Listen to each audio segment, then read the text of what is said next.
I was 23, living in New York City, and working at a corporate office that seemed to thrive on making sure the younger staff were stuck with the worst shifts. It was just the way things worked. The older, more senior employees seemed to avoid the difficult hours, leaving those of us who were new to the company to take on the bulk of the late shifts. This year, it was my unlucky turn. I had been at work all day, focusing on paperwork, emails, and last-minute deadlines. By the time I finally finished, it was almost 5 p.m., and my energy was drained.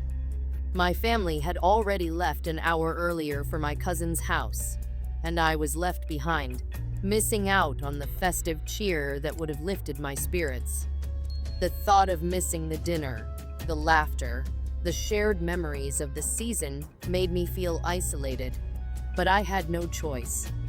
I grabbed a quick snack, a sandwich hastily thrown together from leftovers in the break room, knowing I had a half-hour drive ahead of me.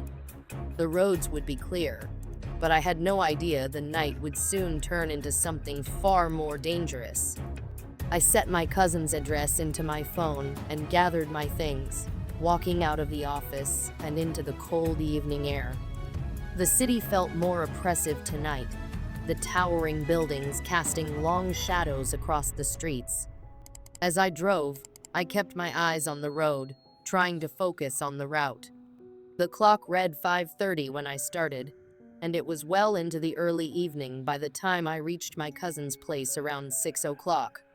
The snow had started to fall about halfway through my drive, just a light dusting at first, hardly noticeable. But as I neared my destination, the snow began to fall more heavily, turning the streets into a slippery white blur. By the time I parked in front of my cousin's house, the world outside was transformed, blanketed in snow, making the night feel even colder. I stepped into the warmth of their home just in time to join dinner, the rich smell of roast and the chatter of family immediately washing over me. I greeted everyone with a forced cheer, my exhaustion trying to sink in, but I pushed it back, wanting to make the most of the time I had left. We ate, laughed, and shared stories, but the hours seemed to slip by. At 11 o'clock, the house started to empty, with relatives heading home or to bed, their energy spent from a day of celebration. I lingered a little longer, not quite ready to face the drive back home alone, especially with the snow still coming down outside. When I finally left, the roads had already been buried under at least 2 feet of snow, making it clear the storm wasn't letting up anytime soon. The snow was coming down in thick, heavy sheets, swirling and dancing across the streets in the headlights of my car. The drive back felt like a nightmare from the start.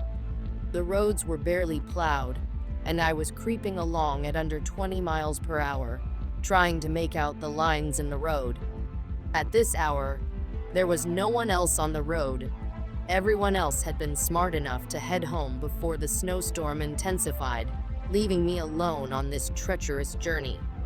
As I navigated through the quiet streets, the city felt more like a ghost town.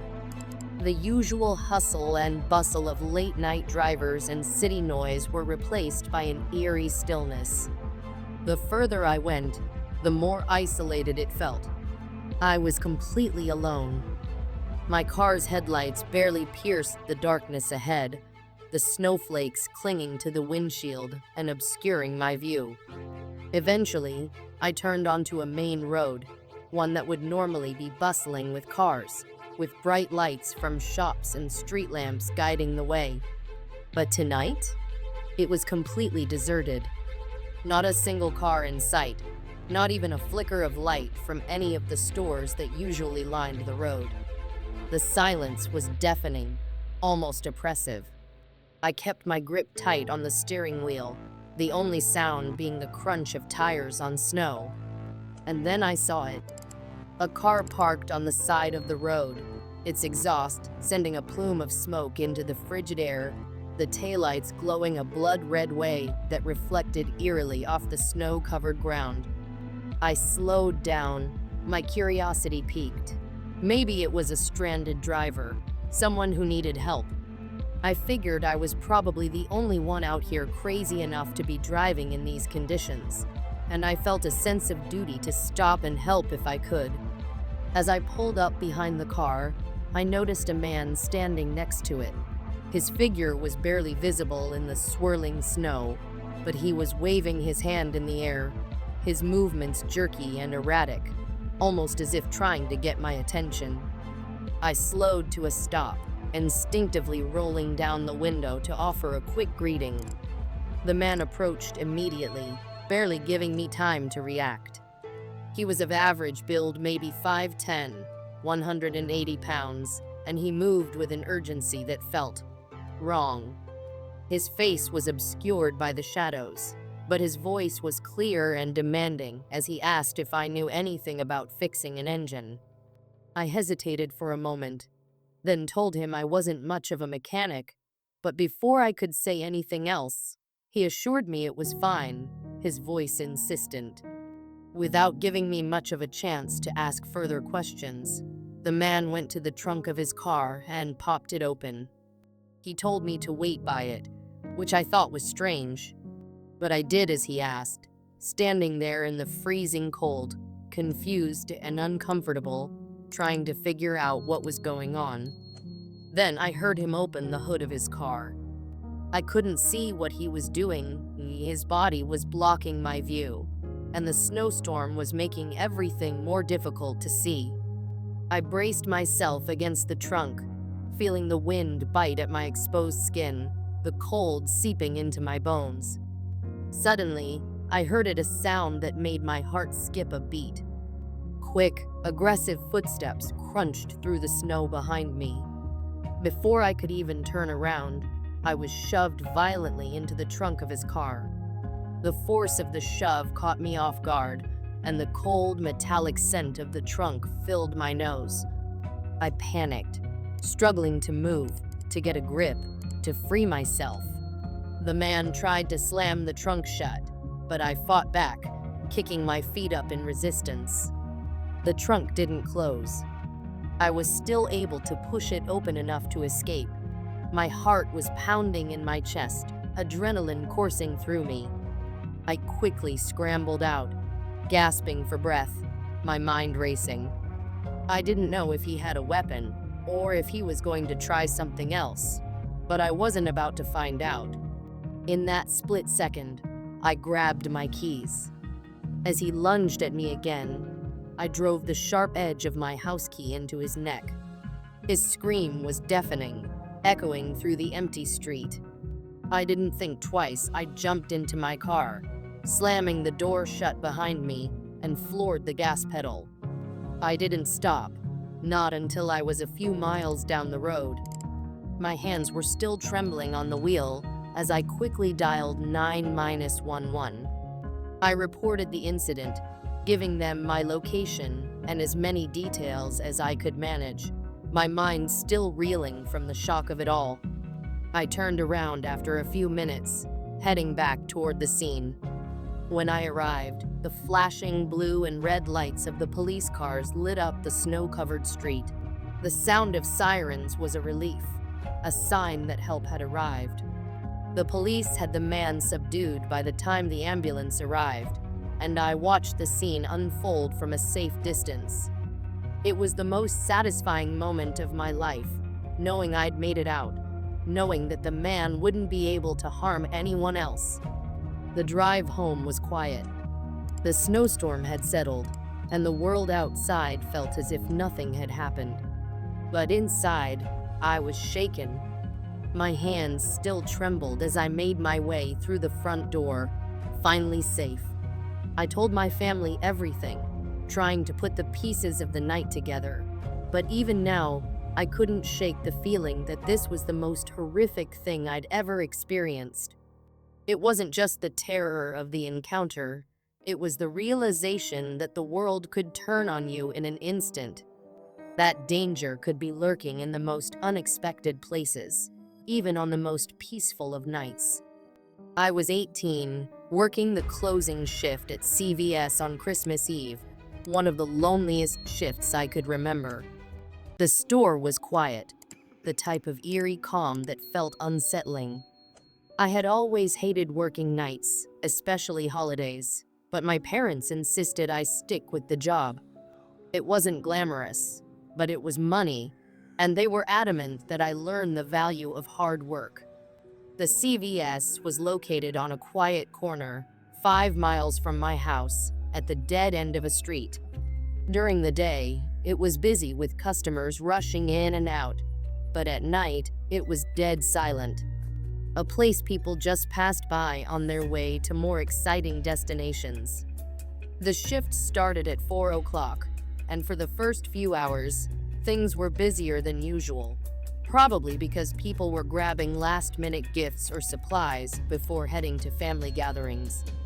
But after 8 o'clock, it was like the world just shut down. The last few customers trickled out, and by 9 o'clock, it was just me and one other person in the store, a man who hadn't bought anything for almost an hour. I was getting bored and a little restless, but it was quiet. Too quiet. The pharmacy closed at 10 o'clock, and I was left alone at the front of the store. I couldn't complain too much. It meant I could finish my shift without dealing with a rush. My crush, the girl who worked in the pharmacy, had left around 9 o'clock, and I was alone at the register, the only one on duty. The clock ticked slowly as I waited for the night to drag on. It was just after 10 o'clock when I noticed him standing outside the glass doors. The faintest tap on the window, so quiet that I wasn't sure if I had imagined it. I turned my head, peering out through the frosted glass, trying to make sense of what I saw. A man, dressed in a heavy coat with a hood that covered most of his face, stood in the darkness. His eyes were locked on mine, a strange intensity that made my stomach tighten. He stood still for a few moments, just staring. Then, without a word, he turned and walked toward the entrance. The door opened with a faint chime, and he stepped inside the store. I was frozen, unsure of what to do. He didn't speak or acknowledge me as he passed by the register, his eyes still glued to me. He didn't buy anything, didn't even glance at the shelves. Just walked down one of the aisles, disappearing into the rows of products. I wasn't sure what to make of him. He seemed out of place, like he didn't belong in the store. I figured he must have just been a late-night shopper, but something about the way he entered and then vanished down the aisle made my skin crawl. I told myself it was nothing, just someone who had gotten caught up in the holiday rush. But as I resumed my task behind the counter, I couldn't shake the feeling that something was off. 5 minutes passed, and then it happened again, the tap. This time, louder, coming from deeper inside the store. The sound scraped against the glass, like something dragging its nails along the window. My heart skipped a beat as I turned to look. It was coming from the farthest aisle. I strained my eyes, trying to see past the shelves. Nothing. I couldn't spot him. I couldn't explain why, but I felt an overwhelming urge to leave. The store suddenly felt too big, too empty. But I couldn't. Not with a customer still in the store. I was the only one here, and I had a job to do. The tapping continued, each sound more deliberate than the last, growing closer with every passing moment. It was as if the man was slowly inching his way toward me, but no matter how much I searched, I couldn't find him. 10 minutes went by, and the tapping didn't stop. Every so often, I heard a strange noise, too like something jingling or shaking, a noise that reminded me of sleigh bells. But there were no bells in the store. I gripped the edge of the counter, trying to calm myself. Maybe I was imagining things. Maybe it was just the wind. I could leave now, clock out, and go home. But something held me there, my feet glued to the floor, a nagging feeling in the pit of my stomach. Finally, I couldn't take it anymore. I stepped out from behind the counter, my voice shaky as I called out, "Excuse me?" There was no response. I peered down the aisles, but the man was nowhere in sight. Only the faint tapping continued, echoing eerily throughout the empty store. I slowly walked toward the right side of the store, my footsteps making soft noises on the tile floor. I tried to peer around the corner, squinting to see if he had ducked behind a shelf. There was no sign of him. I was beginning to feel foolish. Maybe I was just tired. Maybe I was just imagining things. But then, I heard it again, the jingling, like something moving just out of sight. I had to know what was happening. I approached the next aisle, trying to look through the tiny gaps between the shelves. My breath hitched as I saw something I wasn't expecting, 2 eyes staring back at me. I froze. For a second, I couldn't breathe. The eyes were hollow, unnervingly empty, as if they belonged to something not entirely human. Then the man appeared from behind the shelf, his face twisted into something I could barely describe. He wasn't smiling or frowning, just staring. And then he did something that made my blood run cold. He began making noises, high-pitched, like a child or someone who had lost their mind. A horrible, unnatural laugh escaped his lips, a sound so wrong that it felt like it was crawling under my skin. He began hopping toward me, his steps exaggerated and jerky, like he was tiptoeing on the balls of his feet. I took a step back, my heart hammering in my chest. I stumbled backwards, but he kept following me, inch by inch, his eyes never leaving mine.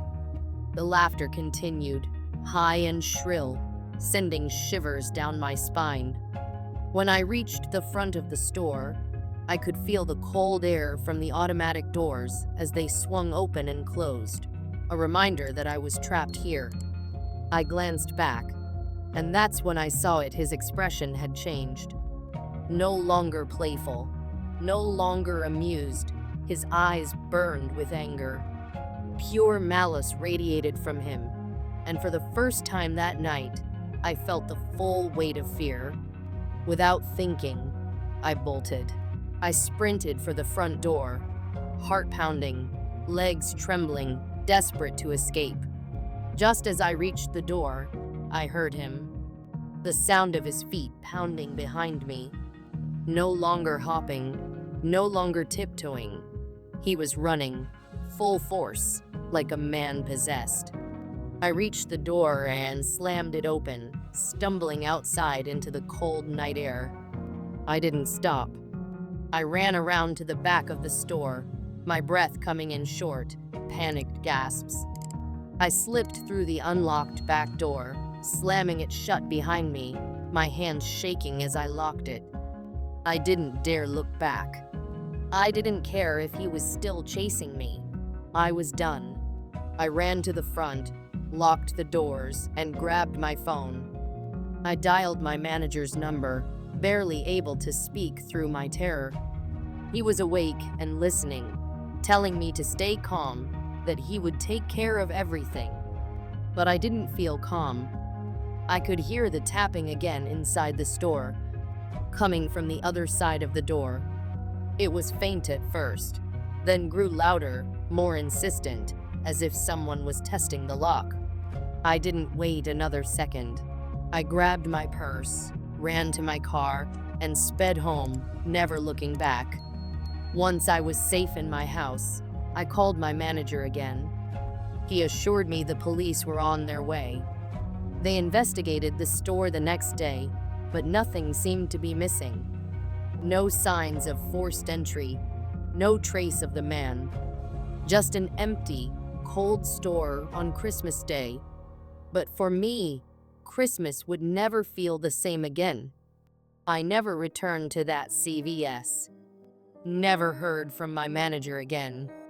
That night haunted me, the sound of the tapping and that man's terrifying laughter echoing in my mind. And every Christmas Eve since, I couldn't shake the feeling that something or someone was still out there, waiting.